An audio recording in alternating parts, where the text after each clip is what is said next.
Ako nga pala si Kuya Mike, isang OFW dito sa Middle East. Kasama ko rin dito ang aking pamilya. Mahilig ako mag-isip ng iba't ibang pamamaraan para makapagtanim kami dito sa rooftop. At ngayong umaga nga ay isi-share ko sa inyo kung ano ang gamit ko na lupa sa pagpupunla. Magpe-prepare muna tayo ng soil. Ang gamit natin na soil ay sa pagpupunla ay coco substrate o kaya tinatawag na coco pit. Ang dalawang gamit natin ay perlite.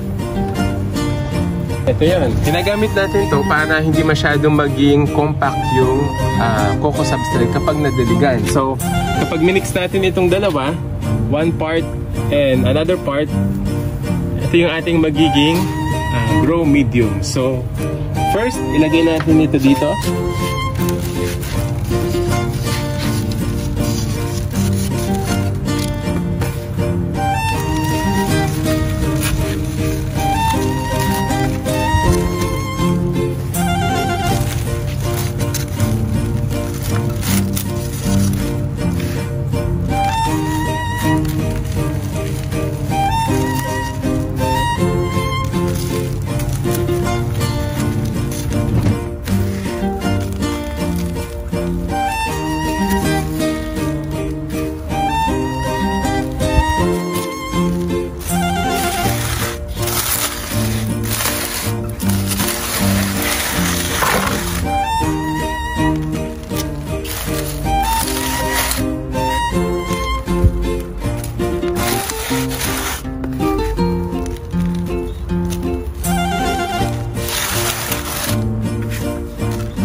So, isa-isa lang ang ating ilalagay per box, per space.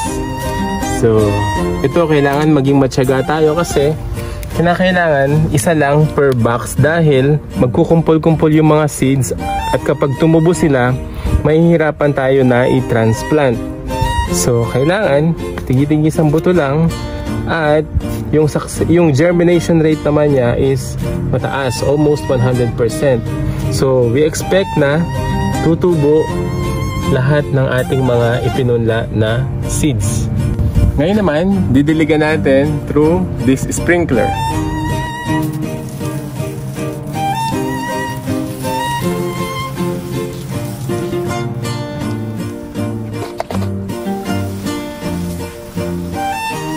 So, after 14 days, ready na yung ating mga pechay seedlings at pwede nang i-transplant. So, ito yung ating mga pechay seedlings na tumubo na after 14 days.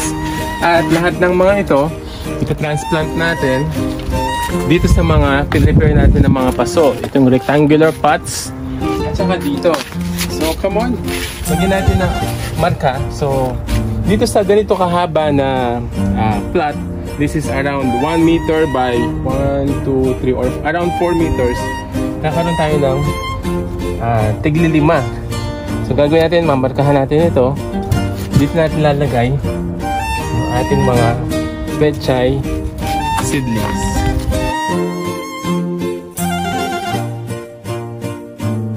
Make sure medyo basa din yung ating yung seed tray para madali silang mabunot.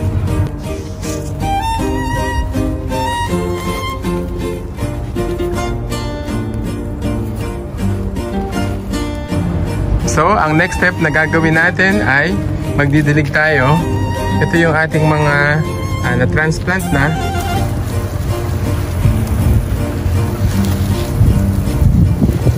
Yun po, sana ay na-encourage kayo ng maikling video na to. At kung nakaabot kayo sa part na to, pwede nyo po bang i-comment kung taga saan kayo para naman malaman natin kung hanggang saan nakaabot ang video na to. At kung nagustuhan nyo po ito, pwede nyo po bang paki-like at paki-share na rin. Yun po, God bless and happy gardening. Follow us for more!